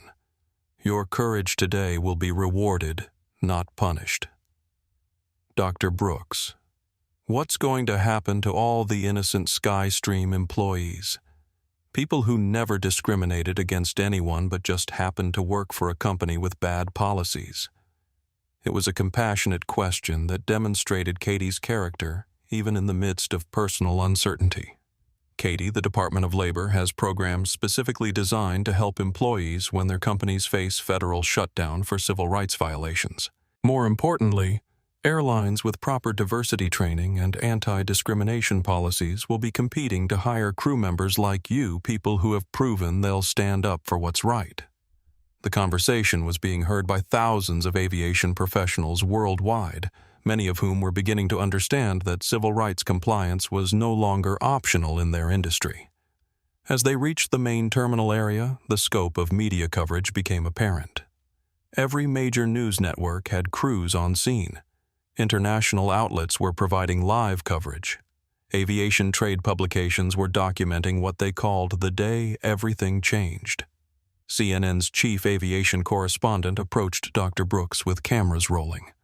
"Dr. Brooks, you've just grounded an entire airline for civil rights violations while the incident was being live-streamed to 100,000 people worldwide. What message does this send to the aviation industry?" Jasmine looked directly into the camera, knowing her words would be analyzed by airline executives, civil rights advocates, and federal prosecutors around the world. "The message is simple. The era of treating discrimination as a minor customer service issue is over. The Federal Aviation Administration has the authority to ground airlines, prosecute executives, and seize corporate assets when civil rights violations occur. We will use that authority. What changes can passengers expect to see going forward?" passengers can expect comprehensive federal oversight of airline diversity training, standardized civil rights compliance protocols, and meaningful consequences when discrimination occurs. Most importantly, they can expect that speaking up about discriminatory treatment will be protected and supported by federal law. The interview was being broadcast live across multiple networks, ensuring that her message reached airline boardrooms worldwide. Meanwhile, the broader implications of the Skystream grounding were rippling through the aviation industry. Other airlines were convening emergency board meetings to review their own anti-discrimination policies. Flight attendant unions were demanding immediate civil rights training updates. Airline stocks across the sector were declining as investors realized that federal civil rights enforcement represented a new category of business risk. Agent Chen received another priority communication and approached Dr. Brooks with information that would expand the investigation even further. Dr. Brooks, our financial investigators have uncovered evidence that Skystream's discriminatory practices may have been part of a broader pattern of targeting minority passengers for additional fees, service restrictions, and complaint dismissals. Are you talking about bias financial discrimination based on race? That appears to be exactly what we're talking about. Minority passengers were statistically more likely to be charged baggage fees, denied upgrade requests, and have complaints dismissed without investigation. Dr. Brooks felt the familiar anger that came with discovering institutional racism disguised as business practices. Agent Chen, if that's accurate, we're not just talking about individual discrimination incidents. We're talking about federal conspiracy charges against corporate executives who designed and implemented racially biased policies. The implications were staggering.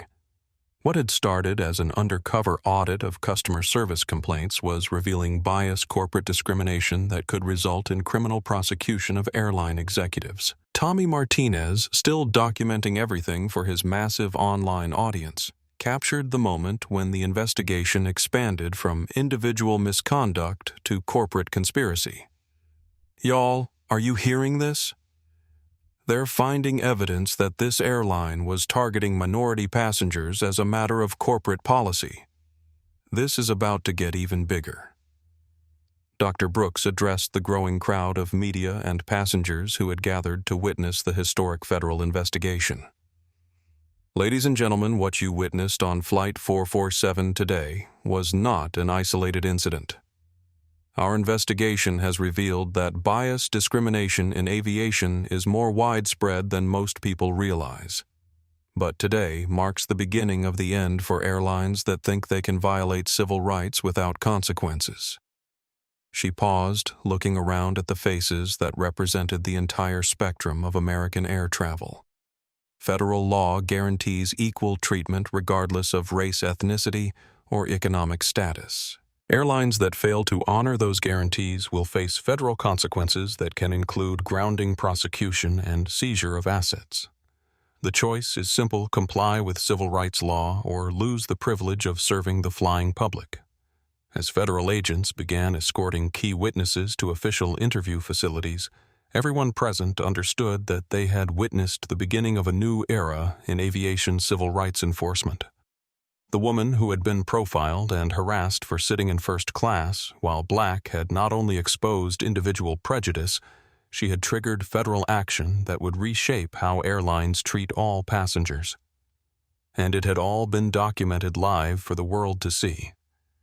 As the immediate chaos of federal investigations and media coverage began to settle, Jasmine Brooks found herself in a quiet corner of Denver International Airport, surrounded by the people who had shown extraordinary courage during an ordinary flight that became anything but ordinary. Tommy Martinez finally ended his historic live stream after nearly 6 hours of continuous coverage, but not before addressing his audience one final time. Y'all, we just witnessed something that will be remembered forever. We saw what happens when ordinary people refuse to let injustice happen in silence.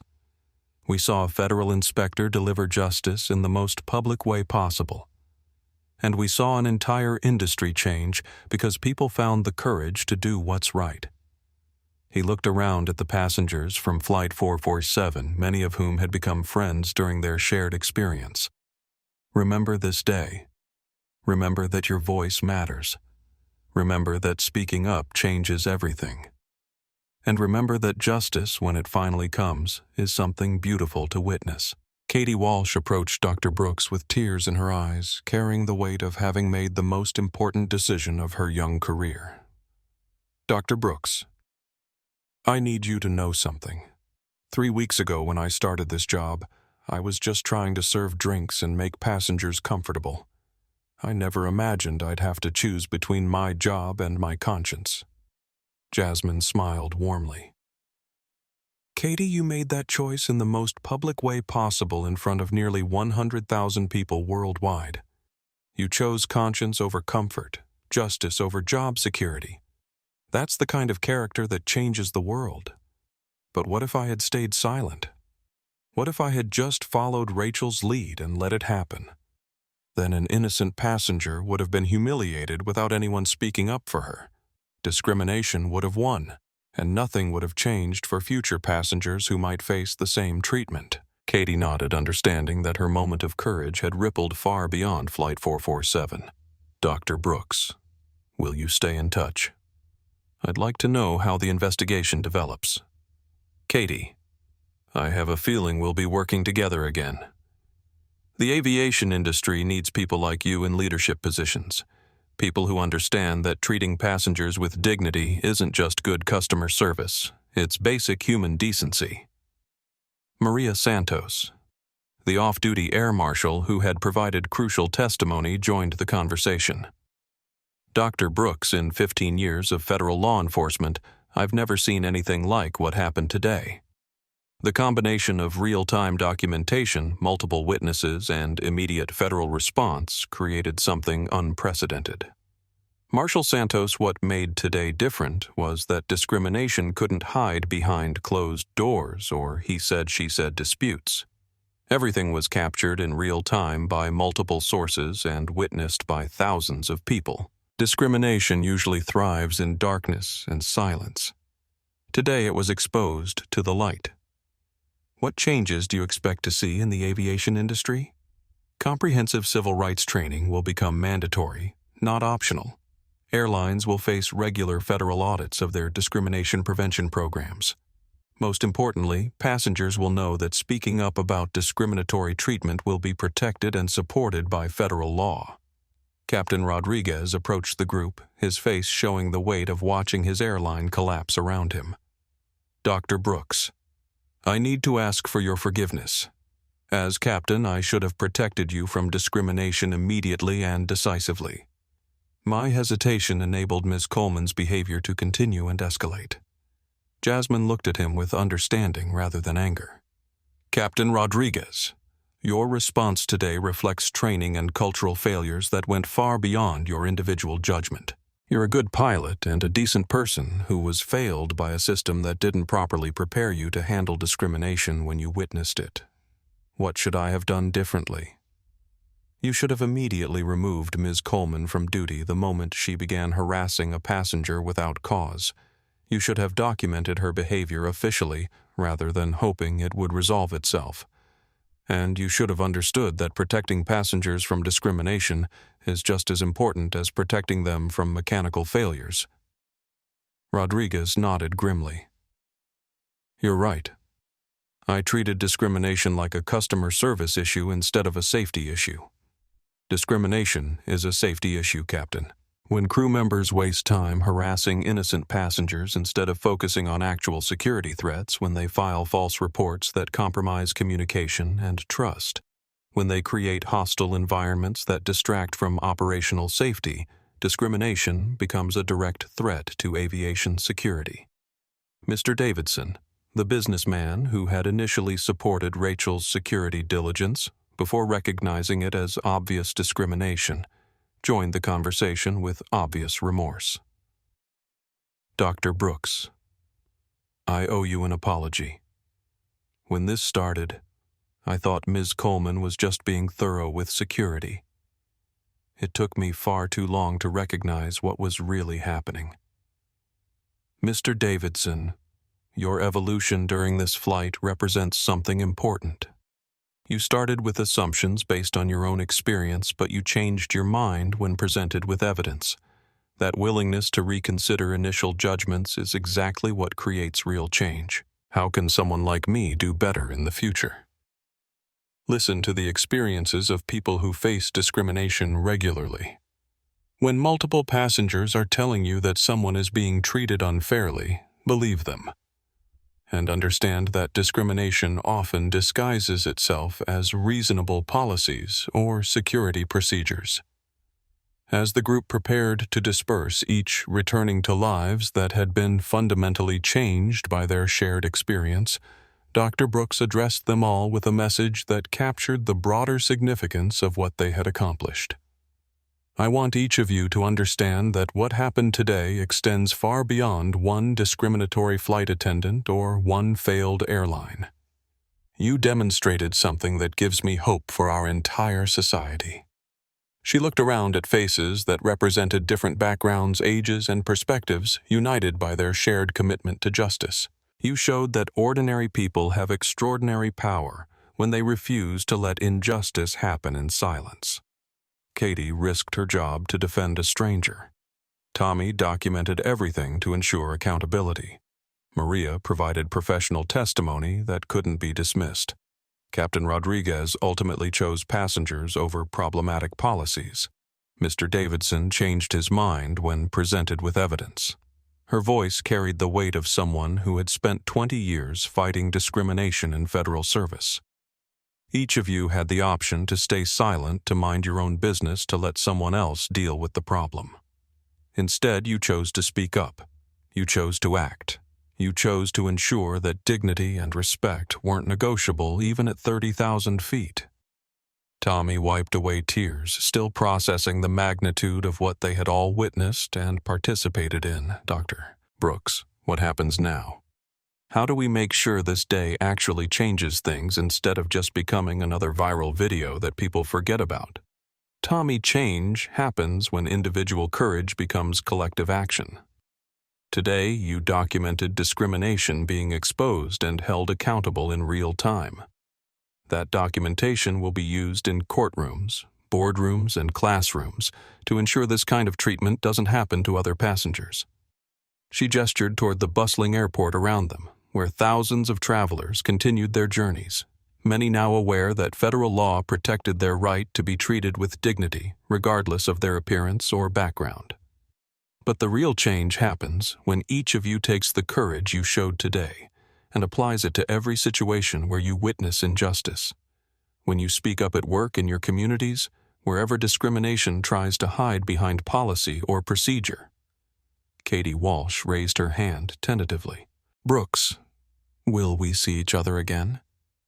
Jasmine smiled with genuine warmth. Katie, I have a feeling our paths will cross again. The aviation industry is going to need leaders who understand that treating people with dignity isn't just good customer service, it's the foundation of everything else we do. As the group exchanged contact information and prepared to continue their separate journeys, everyone understood that they had been part of something larger than themselves. They had witnessed the moment when bias discrimination met federal accountability, when individual prejudice encountered institutional consequences, and when ordinary people found the extraordinary courage to ensure that justice was served. Dr. Jasmine Brooks walked toward the exit of Denver International Airport, no longer disguised as a nervous librarian, but revealed as the federal inspector who had just changed aviation history. Behind her, she left an airline in ruins, a federal investigation that would reshape an entire industry, and a group of ordinary people who had discovered their own power to create change. The discrimination that had started with 8 words, "Ma'am, you need to get out of that seat," had ended with institutional reform, federal accountability, and a new understanding that dignity at 30,000 feet wasn't just a courtesy. It was a federally protected right. And 100,000 people around the world had watched it happen live. 6 months later, the aviation industry had transformed in ways that seemed impossible before Flight 447.